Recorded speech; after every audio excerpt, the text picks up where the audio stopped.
Hi అందరికీ. అందరెలా ఉన్నారు? నేనైతే బాగున్నాను. మీరు బాగుండాలని మనస్ఫూర్తిగా కోరుకుంటున్నాను. ఇదొచ్చేసి నేను సాటర్‌డే రోజు చేసిన వ్లాగు. మన ఛానల్‌లో వీడియోస్ అన్నీ లేట్ అవుతూనే ఉన్నాయి. మీరందరూ నన్ను ఎన్ని తిట్టుకుంటున్నారో ఏమో అనైతే నాకనిపిస్తుంది. మీరు తిట్టుకున్నా పర్లేదు. కాకపోతే నా వీడియోస్ చూసి నన్ను సపోర్ట్ చేస్తే అది చాలు. ఇక్కడికొచ్చిన తర్వాత వీడియోస్ అనేవి రెగ్యులర్‌గా ఒకటే అయిపోయినట్టుగా నాకనిపిస్తుంది. అంటే ఎట్లా అంటే ఇప్పుడు బీహార్‌లో ఉన్నప్పుడు మార్నింగ్ లేవడం, టిఫిన్ చేయడం, పిల్లల్ని స్కూలుకి పంపియడం, మళ్ళీ వంట పని ఇవన్నీ ఒకటే పనులైనా గూడా అన్ని సార్లు టైమింగ్స్ అనేవి ఒకేలాగుండవు. అందుకే చాలా డిఫరెంట్‌గా అనిపిస్తది. కానీ ఈడికొచ్చినప్పటి నుంచి మార్నింగ్ 5:30కి లేవడం, ఇంట్లో పనులన్నీ స్టార్ట్ చేయడము, ఆ పనులన్నీ టకటక 8:30 వరకు కంప్లీట్ చేయడము, మళ్ళీ 8:30 తర్వాత ముగ్గురు పిల్లలకి స్నానం చేయించడము, నేను ఫ్రెష్ అప్ అయిపోయి బట్టలు ఉతకడం, ఆరేయడము, మళ్ళీ వాళ్ళకి అన్నం పెట్టేసి, వాళ్ళు తిన్న తర్వాత వాళ్ళ గిన్నెలు తోమి, మళ్ళీ నేను అన్నం తిని, మళ్ళా ఉన్న గిన్నెలన్నీ తోమేసే వరకు ఆఫ్టర్‌నూను 11:30-12 అవుతుంది. ఇదే రొటీన్ సేమ్ అనిపిస్తుంది. అందుకే కొంచెం వ్లాగ్స్ రికార్డ్ చేయాలనే ఇంట్రెస్ట్ అయితే రావట్లేదు. కానీ ఈరోజు వరకే ఇలాగుంటది. రేపైతే నేను మా అమ్మ వాళ్ళ ఇంటికి పోతున్నాను గదా! మీకైతే వ్లాగ్స్ మంచిగా రెగ్యులర్‌గా పెట్టడానికైతే ట్రై చేస్తాను. గట్లుంది గదా! నా ముచ్చట చెప్పినా గదా! గదే రొటీన్ మళ్ళీ మీకు గూడా చెప్తే బోర్ వస్తదేమో అన్నట్టుగా ఇలా గ్యాప్ ఇచ్చి మరి వీడియోస్ అయితే పెడుతూ ఉన్నాను. ఇక సాటర్‌డే రొటీన్ అని జెప్పినా గదా! మార్నింగ్ లేవగానే ఇంకా బయట ఊడ్చేసి, బ్రష్ చేసుకొని, ఫ్రెష్ అప్ అయ్యి కిచెన్‌లోకైతే వచ్చాను. ఫ్రెష్ అప్ అయ్యి అంటే స్నానం కాదు. ఓన్లీ బ్రష్ చేసుకొని, ముఖం కడుక్కొని, బొట్టు పెట్టుకొని వచ్చేసాను. వచ్చిన తర్వాత ఫస్ట్ నేను చేసే పని ఏంటి అంటే, నా కోసం, మా మామయ్య కోసం చాయ్ అయితే పెడతాను. మా అత్తమ్మ డికాషన్ తాగుతది. ఇగ నేను కిచెన్‌లోకి రాకముందుకే అత్తమ్మ ఏం చేస్తదంటే, నిన్న తీసుకున్న పాలుంటాయి గదా! ఆ పాలని మళ్ళా తర్వాత ప్యాకెట్ పాలు ఈ 2 కలిపి వేడి చేయడానికి ఒక చిన్న స్టవ్ మీదయితే పెడతది. అదే చిన్న బర్నర్ మీద పెడతది. అది స్లోగా మండుతది గదా! ఆ లోపుగా నేను బ్రష్ చేసుకొని వచ్చేస్తాను. ఇంకా నేను రాగానే చాయ్ అయితే పెడతాను. ఇక్కడ గూడా అంతే. ఒకవైపేమో చాయ్ అయితుంది. ఇంకో వైపేమో పాలు గూడా వేడైపోతున్నాయి. ఇగ నేనేం చేశానంటే కర్రీలోకి పాయల కూర వండుదామని చెప్పేసి నిన్ననే మా అత్తమ్మ ఆ పాయల కూరని కట్ చేసి పెట్టింది. అలాగే నిన్న మేము వెజిటబుల్స్ అన్నీ సదురుకున్నాము. అవి మీరు లాస్ట్‌లో చూస్తారు ఆ క్లిప్స్‌ని. ఇంక అప్పుడు గోకరకాయని కూడా తెంపి పెట్టుకున్నాము. ఈరోజు పాయల కూర, టమాటో కర్రీ ఇంకా గోకరకాయ ఫ్రై అయితే చేస్తున్నాను. పాయల కూర అంటే గంగవాయల కూర అయితే అదే. మేమేమో పాయల కూర అనే అంటాము. ఇగ దాన్నయితే పప్పులోకేసి వండుకున్నా బావుంటది. మంచిగా ఒక 2, 3 టమాటాలు ఎక్కువేసి గుజ్జుగా వండుకున్న బావుంటది. ఇగ మా అత్తమ్మ అన్నది గదా! మొన్ననే దోసకాయ పప్పు వండినాం గదా! మళ్ళీ ఈరోజు పప్పెందుకు పాయల కూర, టమాటో కర్రీ చేయమంటే నేను కూడా అదే అయితే చేస్తున్నాను. ఫస్ట్ అయితే ఇంక నేను చాయ్ తాగొచ్చిన తర్వాత మళ్ళీ కర్రీ ప్రాసెస్ అయితే స్టార్ట్ చేస్తున్నాను. నేనేం చేస్తానంటే ఇక్కడికొచ్చిన తర్వాత ఫస్ట్ వంటలు చేసి ఆ తర్వాత అన్నం అయితే వండుతాను. ఇప్పుడు గూడా అంతే ఒకవైపేమో పాయల కూర అయితే వండుతున్నాను. ఇంకో వైపేమో గోకరకాయ అయితే పెట్టినా. గోకరకాయ బాయిల్ అయ్యేలోపు ఈ కర్రీ అయితే వండేస్తున్నాను. ఇది నాకు చాలా అంటే చాలా ఇష్టము. చిన్నప్పుడు మా ఇంటికాడ ఎంత దొరికేదో ఈ గంగవాయల కూర. కొనుకొచ్చే అవసరమే లేకుండేది. ఎట్లా అంటే ఖాళీ ప్లేస్‌లలో ఎప్పుడైనా, ఎక్కడైనా ఈ గంగవాయల కూర చెట్టు కనిపిచ్చేది. ఇంటి దగ్గర పిచ్చి అల్లంలాగా అంటే మనము కొన్నిసార్లు గడ్డి పీకేస్తుంటాం గదా! అట్లా మొలిచేదనమాట. అప్పుడైనా సరే అప్పుడప్పుడు ఇలా కందిపప్పు, టమాటా వండి మా అమ్మ ఆకుని పప్పులో వేసి వండేది. తర్వాతనేమో ఇలా టమాటా వేసి అయితే వండేది. కానీ అప్పుడేమో చెట్లల్ల పొంటి, బాయిల పొంటి, ఇంటి పక్కన అక్కడ, ఇక్కడ కాసిన కూరని తెంపుకొచ్చి వండేది. కానీ ఇప్పుడు పైసలిచ్చి మరి ఈ గంగవాయల కూరనైతే కొంటున్నాము. రూ. 20కి ఒక కట్టంట. ఆ 2 కట్టలకి రూ. 40 అయినాయి.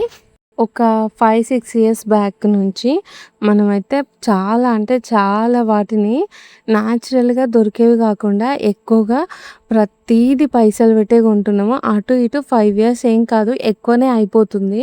ఏంటివేంటివో గూడా నేను జెప్తాను. ఇంగో గీ పాయల కూర, పిండి కూర, పొనగంటి కూర, పుంటి కూర ఇవి ఎక్కువగా మనకు మన సెల్కలలో దొరికేవి. ఎట్లా అంటే ఇప్పుడు ఏదన్నా మనం పంటలేసినప్పుడు ఆడాడ కొన్ని కూరగాయల చెట్లేసుకునేది.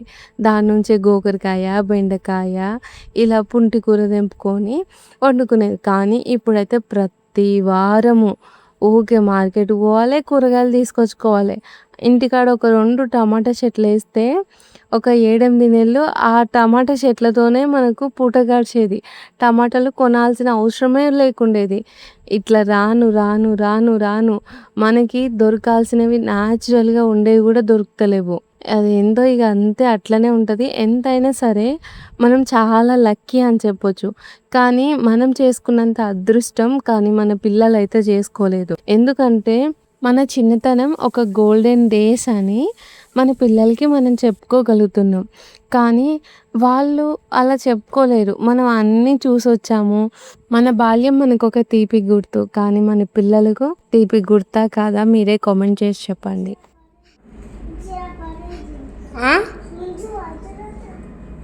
ఏంటిది? అన్నయ్యకి వాటర్ ఉన్నాయిదా? చిన్నన్నయ్య ఏం చేస్తున్నావు అన్నయ్య? కన్నన్నయ్య ఏం తింటున్నావు? పూరి తింటున్నావా? బాగుందా పూరి? నాకేమొద్దు, నువ్వు తిను. బాగుంది, థ్యాంక్ యూ.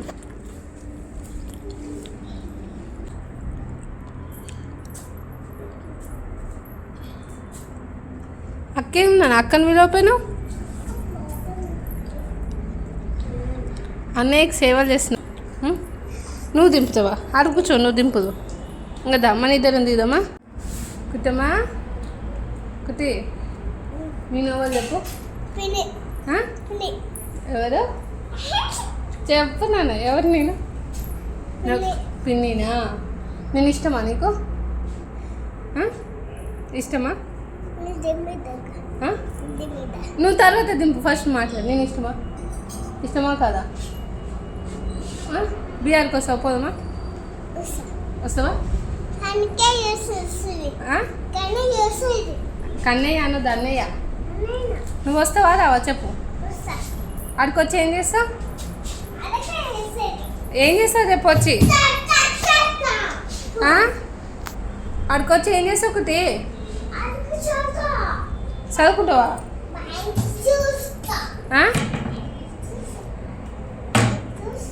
చెప్పుకుంటే మాటకొచ్చి ఏం చేస్తావు? ఖర్చు మళ్ళీ నీ దోస్తు కుట్టే అక్కడికి వచ్చి ఏం చేస్తావు?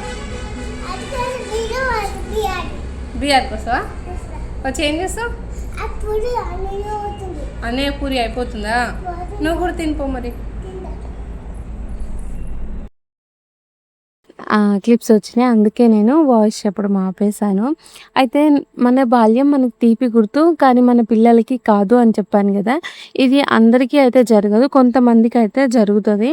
నేనే ప్రతిసారి విషయమని కన్నయ్యని చూసినప్పుడు చాలా ఫీల్ అవుతాను.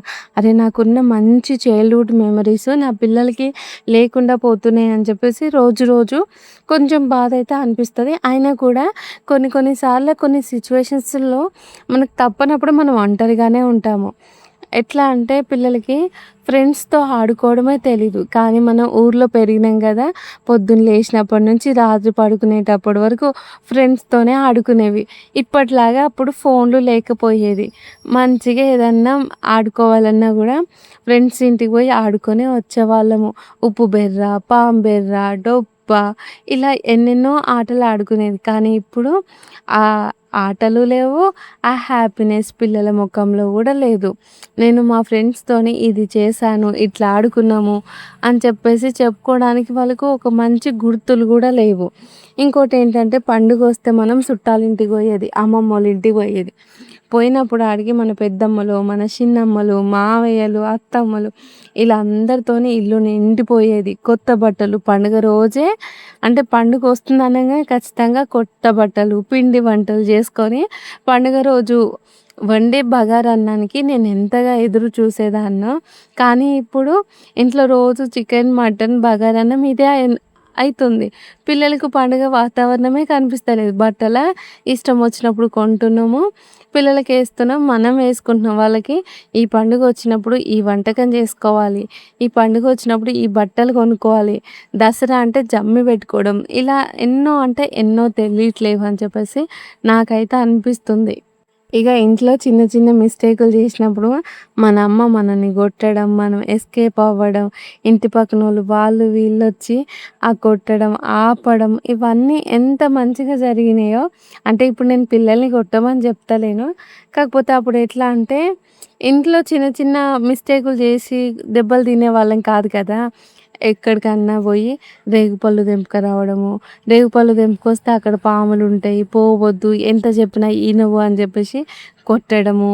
ఏడికన్నా మామిడికాయలు తెంపుకొస్తానికి పోయినప్పుడు వేరే వాళ్ళ చెట్లకి మామిడికాయలు తెంపుకరావద్దు. మన ఇంటి మీదకి పంచాయతీ వస్తదని చెప్పేసి కొట్టడం. గిట్లయితే చేసేవాళ్ళు. ఇప్పుడైతే అట్లేం లేవు కదా! ఇప్పుడు ఈ కాలంలో మనిషికి మనిషికి దూరం గూడా చాలా పెరిగిపోతుంది. అప్పుడేంటి అంటే ప్రతి పని మనుషులే జేసేవాళ్ళు. వాళ్ళు పనులు చేసుకుంటూ వాళ్ళ మధ్యన సంభాషణ అనేది ఎక్కువగా ఉండి ఒకరికొకరు ప్రతి విషయంలో తోడుండేది. కానీ ఇప్పుడు అట్లా లేదు. ప్రతి పనికి మిషన్ వచ్చింది. ఇప్పుడు చెప్పాలంటే నిజంగా మనుషులు చేసుకోవడానికి చాలా పనులు దొరకక గూడా ఎక్కడెక్కడో అడ్జస్ట్ అయ్యి పనులు చేసేవాళ్ళు గూడా ఉన్నారు. కానీ ఎంతైనా చిన్న చిన్న పనులకు మిషన్‌లొచ్చి మనిషికి మనిషిని చాలా అంటే చాలా దూరం చేసినాయి. ఇప్పుడేంటి అంటే మనం ఇంతకు ముందుకు పొలం పనులకెళ్ళేది. పొలం పనులకంటే నాటేయడానికెళ్ళేది. నాటేయడానికెళ్ళినప్పుడు మంచిగా గుంపులు గుంపులుగా వెళ్ళి కొన్నిసార్లు కూలి కోసం కాకుండా ఇగో నేనొక 10 రోజులు మీ దగ్గర పని జేస్తానికొచ్చిన గదా! ఆ 10 రోజుల కూలి నేను ఇవ్వలేను. అందుకే నేనేం జేస్తా అంటే నువ్వు నాటేస్తప్పుడు నేను నీ దగ్గరకొస్తా. మనిద్దరికీ చెల్లుకి చెల్లు అయిపోతది. ఇంకా పైసలు ఇచ్చుకునేది అవసరం ఉండదు అని చెప్పేసి ఇలా కొంచెం వ్యవసాయం చేసుకునేటప్పుడు కొన్ని ఒప్పందాలు చేసుకొని పైసల్ని వెనక్కేసుకునేవాళ్ళు. కొంచెం ఖర్చు తగ్గించుకునేవాళ్ళు. కానీ ఇప్పుడు ప్రతీదీ మిషన్ రావడం వల్ల మనుషులకు గూడా పని కష్టమైపోయింది. అన్నిటికి మిషన్‌ల మీదనే ఆధారపడుతున్నాము. అది అందరి విషయాల్లో అది సహజంగా జరుగుతుంది. కాకపోతే కొన్ని కొన్ని సార్లు మనం ఆలోచించాల్సి వస్తది. ఎందుకంటే మనం ఇప్పుడు ఉంటున్న లైఫ్‌ని మర్చిపోయి గతంలోకి వెళ్ళి వాటిని ఊహించుకుంటూ ఆనందిస్తున్నామంటే మనం వాటిని మిస్ అవుతున్నామనే కదా! మరి మీరేమంటారో గూడా కామెంట్ అయితే చేసి చెప్పుర్రి. వీలైతే కొంచెం మన చుట్టూ ఉన్న వాళ్ళతోని ఖాళీ టైంలో పెద్దవాళ్ళతోని, పిల్లలతోని టైమ్ స్పెండ్ చేయడం నేర్చుకుంటే వాళ్ళకి కూడా మంచి మెమరీస్ ఉంటాయని నా ఉద్దేశము. దీంట్లో మీరెవరు తప్పుగా అయితే అనుకోకుర్రి. ఇక వ్లాగ్ విషయానికొస్తే ఇంక పాలకూర గురించి చెప్తుంటే ఇదంతా చెప్పాల్సొచ్చింది. ఇక ఈ చిన్న మాట చెప్తాను. నేను ఎప్పుడైనా సరే మా ఊరిని బాగా మిస్ అవుతున్నప్పుడు నాకు ఇంటికెళ్ళాలనిపిస్తున్నప్పుడు ఒక పాటయితే వింటాను. అదెందుకో నాకు చాలా ఇష్టము. అది మీకు కూడా చెప్తాను. పల్లేక నీరు పెడుతుందో కనిపించని కుట్రల నా తల్లి బందీ అయిపోతుందో కనిపించని కుట్రల. ఈ పాటనైతే నేను చాలా అంటే చాలా సార్లు వింటాను. ఈ పాట విన్నప్పుడు మనసుకి ఏదో తెలియని ఆనందం ఉంటది. మరి మీలో ఎంతమంది ఈ పాటని ఇప్పటికి వింటున్నారో కామెంట్ అయితే చేసి చెప్పుర్రి. ఇక వ్లాగ్ విషయానికొస్తే ఈరోజు మార్నింగ్ అయితే నేను పాయలకూర, టమాటో కర్రీ వండాను. మళ్ళీ గోకరకాయ ఫ్రై అయితే చేసుకొని ఇంట్లో పనులన్నీ చేసేసిన తర్వాత ఈవినింగ్ 4 అలా అవుతుంది. ఆ టైంలో మా అత్తమ్మ పకోడీ చేయమనైతే చెప్పింది. ఇక ఈ పకోడీ చేయడం అయితే స్టార్ట్ చేశాను. నిజంగా చెప్తున్నాను నేను అన్నీ చేస్తాను. కొన్ని కొన్ని రెసిపీస్ నాకు చేయరాదు. దాంట్లో ఈ పకోడీ ఒకటి. ఎప్పుడైనా సరే నేను ఇంట్లో పకోడీ చాలా తక్కువగా చేస్తాను. కానీ ఎప్పుడు పకోడీ చేసినా గూడా మా సార్‌తోనే పిండి అనేది కలిపిస్తాను. కానీ ఈరోజు నేనే ఉల్లిగడ్డ కోసి, ఉప్పేసి, కారమేసి ఇలా పిండి కలపడం చాలా కష్టం అనిపించింది నాకు. కొంచెం ఆ పని చేయడానికి ఇష్టం లేదు. కానీ మా అత్తమ్మ చెప్పింది గదా! అందుకే చేస్తున్నాను. మా అత్తమ్మ పకోడీ చాలా బాగా చేస్తది. ఇంతకుముందు చాయ్‌తో పాటు పకోడీ అమ్మేది అత్తమ్మ. అత్తమ్మ చేసే పకోడీకి చాలామంది ఫ్యాన్సే ఉన్నారు. మరి అలాంటిది ఈరోజు తను చేయకుండా నాకు రానే రాదు. నన్ను చేయమన్నది ఏంటి అని చెప్పేసి నేను ఆలోచిస్తూ ఈ పకోడీ చేయడం అయితే స్టార్ట్ చేశాను. ఫస్ట్ ఏం చేశానంటే ఇంకా ఆనియన్స్ కట్ చేసి దాంట్లోనే కొంచెం జీలకర్ర, ఉప్పు, కారం, అల్లం ఎల్లిగడ్డ వేసి కొంచెం నీళ్ళు వేయకుండానే ఆ ఉల్లిగడ్డ నుంచి వచ్చే వాటర్‌తోనే పిండి అనేది కలపాలి. కొంచెం పిండేసిన, ఏసిన తర్వాత కొద్దిసేపు కలిపేసరికి నాకు చేతులనేవి కొంచెం గుంజినట్టుగా అనిపిచ్చింది. అందుకే నేనేం చేశానంటే, మా సారు, మా అత్తమ్మ చూడనప్పుడు ఒక చాయ్ గ్లాస్ నీళ్ళు తీసుకొచ్చి అందులో పోసి ఆ పకోడీ అయితే కలిపేసాను. కలిపేసి పకోడీ ఏసినంక టేస్ట్ చూసేటప్పుడు మా సారైతే వచ్చిండు. వచ్చి టేస్ట్ చూసిన తర్వాత పిండి మొత్తం ఉల్లిగడ్డలో ఉన్న వాటర్‌తోనే పిండి కలిపినావా? లేకపోతే నీళ్ళేమన్నా పోసినావా? అని అడిగితే నేను పోయలేదని అయితే చెప్పిన. నేను ఒక చాయ్ గ్లాస్ వాటర్ అయితే పోసాను. కానీ పకోడీ టేస్ట్ అయితే బాగొచ్చింది. అయితే నాకేంటి అంటే ఈ పకోడీ ఇట్లా పైన కొంచెం కలర్ వచ్చిన తర్వాత లోపలి వరకు అది మంచిగా ఫ్రై అవుతదా? లేదా? లేకపోతే పచ్చి పచ్చిగా ఉంటదా? అని చెప్పేసి ఒక చిన్న డౌటు. నేనేం చేశానంటే అన్నిటిని క్రిస్పీగా ఫ్రై చేశాను. ఫ్రై చేసిన తర్వాత మా సార్ వచ్చి అన్నాడు కదా! చాలా క్రిస్పీగా ఫ్రై చేస్తున్నావు. పకోడీ ఇంత క్రిస్పీగా ఉండొద్దు అని చెప్తే మళ్ళీ లైట్‌గా అయితే ఫ్రై చేశాను. కానీ మొత్తానికి టేస్ట్ అయితే బానే ఉంది. ఇక మా ఇంటికాడ నేను 1 వీక్ ఉన్నాను. మండే వచ్చిన. మండే నుంచి సండే ఉన్నాను.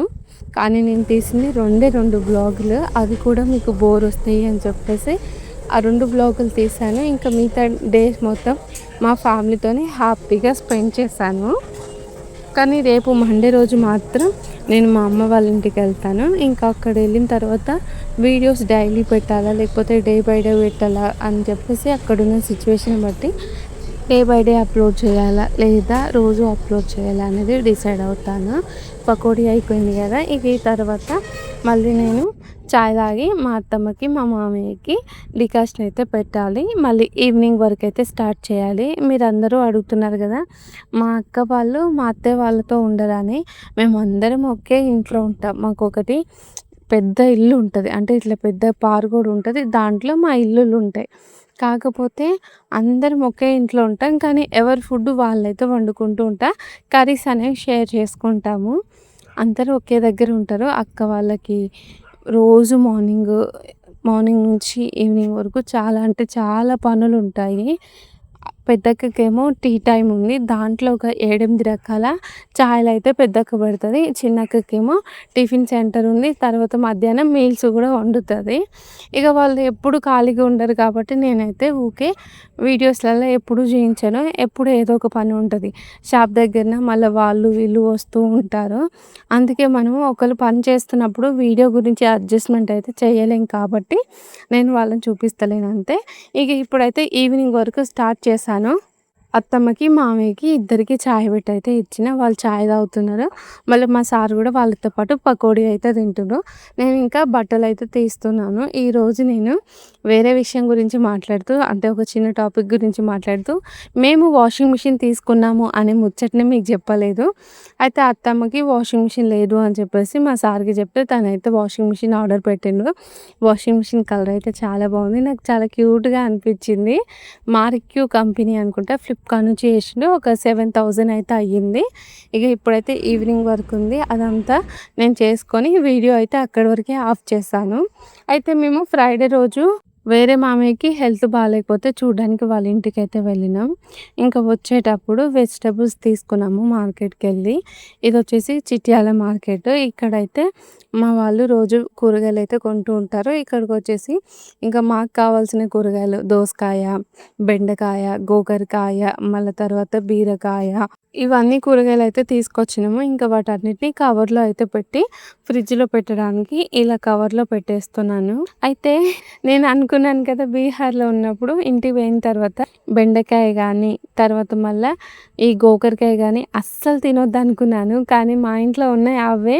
అన్నిటి దగ్గర ఒకటే కూరగాయలుంటాయి. కాకపోతే మనం వారానికి అవే కూరగాయలని 2, 3 సార్లు వండేసరికి మనకు బోర్ వస్తది అన్న విషయం అయితే నాకు అర్థమైంది. ఇక పాలకూర తీసుకొచ్చినా అని చెప్పినా కదా! నేను సాటర్డే రోజు వ్లాగ్ రికార్డ్ చేశాను. కానీ ఫ్రైడే రోజే మేము వెజిటబుల్స్ తీసుకొచ్చాము. అప్పుడు తీసిన వ్లాగ్ ఇది. వచ్చేటప్పుడు జిలేబీ అయితే తీసుకొచ్చుకున్నాము. నాకు ఆఫ్టర్ మ్యారేజ్ తర్వాతనే తెలిసిన విషయం ఏంటి అంటే జిలేబీ స్వీట్ షాప్‌లలో కూడా దొరుకుతుందని చెప్పేసి నాకు ఆఫ్టర్ మ్యారేజ్ తర్వాతనే తెలిసింది. బిఫోర్ మ్యారేజ్ వరకు నేను జాతరలో జిలేబీ అమ్ముతారు అనుకునేదాన్ని. ఇక జిలేబీ తిని పిల్లలకి మ్యాగీ చేసి ఈ వ్లాగ్ అయితే ఎండ్ చేసేసాను. వీడియో నచ్చితే లైక్ చేసి మన ఛానల్‌ని సబ్స్క్రైబ్ చేయండి. ఏమన్నా మిస్టేక్స్ ఉంటే ఇగ్నోర్ చేసేసేయండి. ఓకే ఫ్రెండ్స్, బాయ్ మరి.